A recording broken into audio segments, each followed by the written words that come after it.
I finished the 250 box challenge! I finally finished!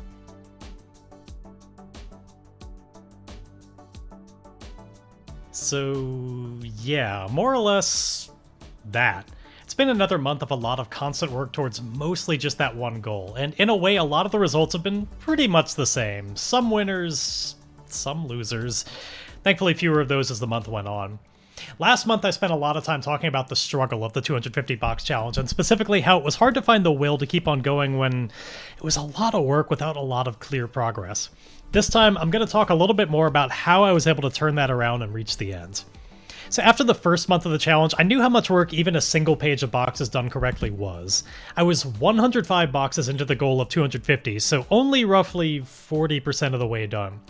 But at the end of the last video, I kind of threw my hat over the wall and said that I'd reached the end before this update. Like, I could basically skip everything else I'm about to say and just focus on that moment because honestly, that was the difference right there. The idea that there were people out there that heard me make that claim and would be able to hold me accountable to it was everything. So, thank you.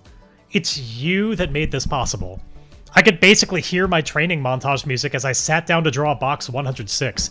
With every page finished, in the corner of my eye I saw a coach clicking a stopwatch and shaking his head. This was for real this time. But more seriously, the first month I dove into this without a concrete goal in mind. I didn't really know what I was getting into. When I started, I figured I could probably do 4 or 5 pages in a sitting, so I didn't think a lot about how long it would take me. I would just finish it whenever and get back to the usual lessons. I thought that I'd live stream the process frequently, which would give me an easy way to devote hours to the homework and get even more done.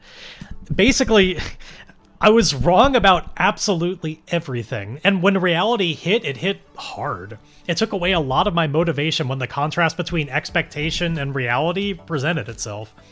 And when that happened, I never really recalibrated and came up with a plan. Until I made the recap video and claimed, I'm going to try and pick up the pace and reach the end before the next video. So, first thing I did coming back to the challenge was the math. 145 boxes left to draw, 5 boxes per page, 29 pages left. If I did 1 page a day, I would just barely finish in time, but as long as I kept it up every day, I would.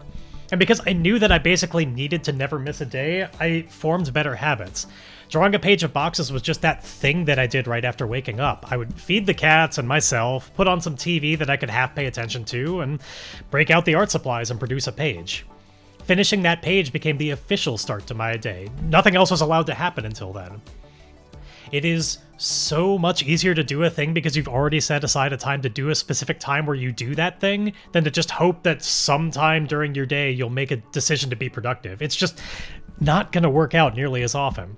Figure out a time, no matter how arbitrary it feels, and stick to it. Now, the reality is that I didn't actually draw 1 page every single day. Some days just didn't work out that day, like the Saturdays that I would get together with friends and play RPGs pretty much right after waking up. But the rule was, if I missed a day, I had to make up for it. I don't think I ever did more than 1 page in a single sitting. That continued to feel like my threshold the whole time. But I often found that after work and before bed, I work on a night shift, so my schedule probably isn't quite like yours, but I could relax and find the time to do another page. Around the time I crossed the 200 mark, I started doing this second evening page regularly, regardless of having missed a day. Especially once I did the math again and realized that if I kept up 2 pages a day for just 1 more week, I would be done. And good lord, once I could so clearly see the finish line up ahead, that sprint became so much easier. 2 pages a day was no longer something I happened to do, it was just utter necessity. 1 page in the morning, 1 page in the evening. I just had to make it to Friday and it was all over. And I mean, well, that's pretty much what happened. There isn't really any more to tell. I did the thing, and well, it felt so fantastic to put the 250 label on that final box. To take a bit of a tangent here, every once in a while when I'm actually maintaining a routine of exercise, my usual go-to is running. And when I'm running, I get results by making little deals with myself and then breaking them to demand more. So I'll start getting tired and think, all you have to do is keep this pace for another quarter mile, or until this song finishes, or until that next stoplight. Any kind of tangible milestone that seems reasonable. And when I get there, I reflect and go, do you really have nothing left in you? I mean, you did that pretty well. How about 1 more? I'm not exactly saying anything new here when I say that it's really important to set reasonable goals. accomplishing them makes you feel good, maybe even good enough to push past that goal to what might have been an unreasonable goal if you set out to do it from the beginning. All of this is to say that I think this month of the 250 box challenge went so much better for me, specifically 38% better as far as the number of boxes drawn, and that's not even considering that I finished with about a week to spare, because I started using the same techniques that are the very reason that I chose Draw a Box to begin with. I need specific goals and assignments, repetition and routine, to push myself to do things that seem just barely in reach.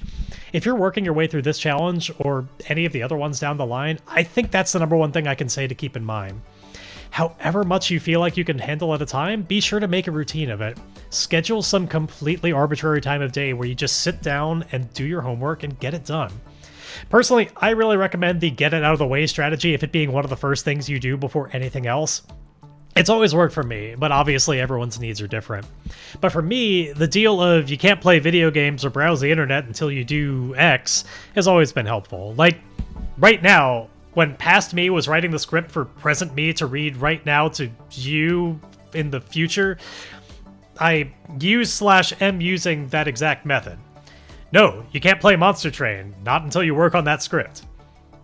I look back on the video that I made last month, and I see a person that's not drowning exactly, but definitely losing faith in the process. Now that I reached the end, I wish I could tell me that just trust the process. Are my boxes perfect now? No, not at all, but they're consistently a lot better. I've been better able to see my patterns when it comes to mistakes, and like what kind of perspectives I struggle with the most. Also, you don't think about it, but drawing 250 boxes is basically a lot of practice for one of the very first homework assignments. Put down 2 dots on a piece of paper and try and smoothly connect them in one shoulder stroke.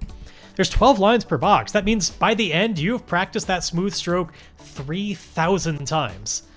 Let me tell you, it's starting to pay off. Again, I'm hardly perfect, but my confidence that I'll put down the mark the way I intended is getting a lot higher, which leads to a smoother stroke, which makes everything look nicer. I mentioned earlier that I finished the 250 boxes with about a week to spare.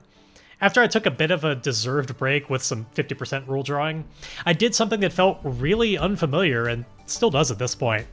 I started a new lesson with new homework assignments. It feels so weird to go back to having just shorter and simpler assignments, like homework that you can reasonably do in one sitting. Granted, I know things are going to ramp back up, but it still truly feels unreal to be doing another lesson, just watching new videos and all that stuff.